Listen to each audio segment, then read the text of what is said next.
Assalamualaikum warahmatullahi wabarakatuh. Yang terhormat Bapak dosen pembimbing Bapak Arif Nasrullah. Pertama-tama, marilah kita panjatkan puja syukur kepada Allah Subhanahu wa taala yang telah memberikan nikmat iman dan Islam serta kesehatan yang prima.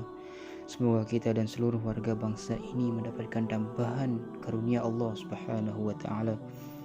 Salawat serta salam semoga tercurah kepada Nabi Muhammad SAW beserta keluarga, para sahabat dan orang-orang beriman hingga akhir zaman. Dalam kesempatan yang mulia ini, marilah kita merenung sejenak tentang sesuatu yang telah menimpa kita belakangan ini. Kita harus memahami bahwa kejadian yang menimpa penduduk bumi saat ini merupakan bagian dari paket penciptaan alam semesta itu sendiri.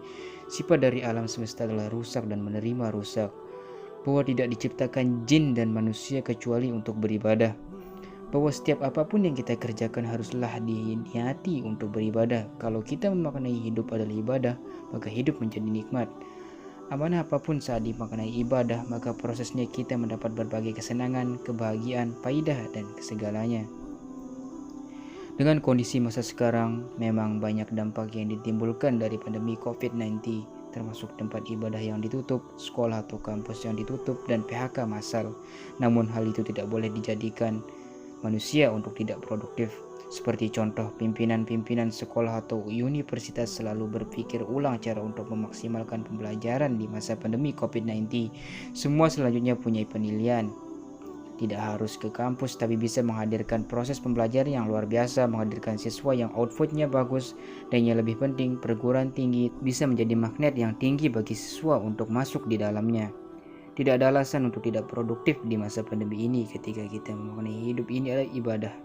Pada masa pandemi ini tidak ada alasan bagi kita untuk tidak kreatif. Sudah genap setahun lebih pandemi COVID-19 ada di Indonesia, menghasilkan perubahan di segala aspek kehidupan yang sebelumnya tidak terduga. Kini bisa dilakukan karena sudah terbiasa. Kebijakan perkuliahan yang berganti secara daring menjadi cambukan bagi mahasiswa agar tetap produktif di waktu luang meskipun dengan segala tantangan. Tetap produktif bekerja saat pandemi adalah hal penting karena hal tersebut dapat membantu kamu untuk memanfaatkan waktu sebaik mungkin dengan melakukan kegiatan dan menghasilkan karya, baik untuk karir atau apapun yang kamu inginkan. Cara menjaga semangat produktivitas kita sebagai mahasiswa di pandemi, berikut tips yang bisa kita ikuti. Pertama, buat jadwal. Membuat jadwal bisa menyesuaikan dengan kebutuhan, baik itu harian atau mingguan. Tujuan melakukan penjadwalan agar kamu jadi tahu apa saja yang harus dikerjakan berdasarkan prioritas yang ada, sehingga kamu tidak perlu membuang-buang waktu untuk memikirkan apa yang harus dikerjakan terlebih dahulu. Kedua, atur suasana. Kamu bisa mengatur suasana tubuh, pikiran, dan tempat kerja dengan nyaman. Mengatur suasana badan bisa dengan tetap menjalani pagi seperti biasa saat work from home atau WFO.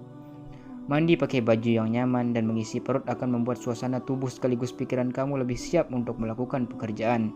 Ketiga, disiplin waktu. Melatih diri untuk bisa disiplin waktu adalah hal yang sangat penting karena menjadi godaan terbesar bekerja atau belajar dari rumah yang tentunya memberikan jam kerja yang lebih fleksibel. Akan tetapi karena tidak ada pengawasan langsung dari atasan maupun bagian kepatuhan internal, maka pastikan kita bisa disiplin waktu dalam bekerja. Jangan sampai sering meninggalkan pekerjaan untuk urusan lain yang akhirnya menghambat penyelesaian tanggung jawab pekerjaan. Teman-teman juga bisa menerapkan teknik Pomodoro, yaitu dengan menerapkan interval selama 25 menit yang diisi oleh waktu istirahat selama 5-20 menit. Cara untuk melakukan teknik Pomodoro ini adalah siapkan pekerjaan yang harus diselesaikan, set timer di smartphone selama 25 menit.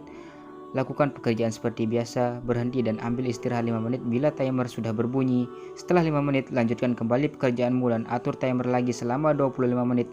Setelah kamu mengulangi alur yang sama sebanyak 4 kali, kamu bisa mengambil istirahat panjang yaitu 15-30 menit. Kalau merasa lelah karena bekerja seharian, sebaiknya mulai untuk menerapkan teknik Pomodoro ini agar tubuh dan pikiran tetap fresh serta mampu meningkatkan produktivitas. Keempat, jangan banyak menggunakan handphone.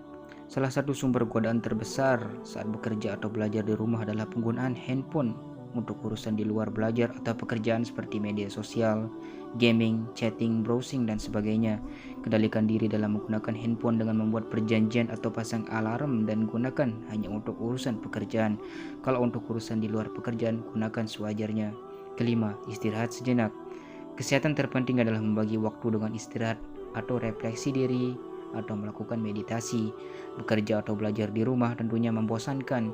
Coba atasi kebosanan dengan sekedar menghirup udara segar untuk pergi ke halaman depan atau belakang rumah. Kelima, istirahat sejenak. Tak bisa dipungkiri, adanya pandemi COVID-19 mengakibatkan seluruh sendi kehidupan ikut terdampak dan mengalami perubahan, termasuk dunia pendidikan. Eksistensi COVID-19 memaksa dunia pendidikan menjadi objek yang terdampak cukup signifikan. Sistem kuliah daring sebagai dampak COVID-19 mengubah sistem perkuliahan mahasiswa yang harusnya tetap produktif, justru malah mengalami kemunduran. Sistem kuliah daring dengan slogan belajar dari rumah bukan berarti kreativitas menjadi musnah. Banyak hal yang dapat dilakukan meskipun hanya di rumah.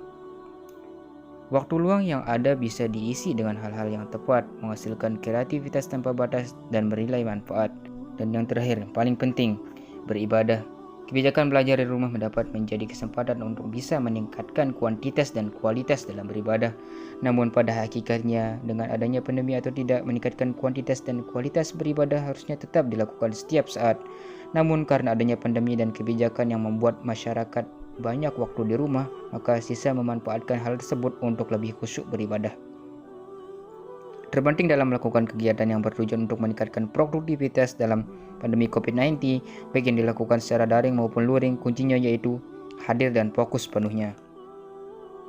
Sekian dari saya. Apabila terdapat banyak kesalahan, mohon dimaafkan. Wassalamualaikum warahmatullahi wabarakatuh.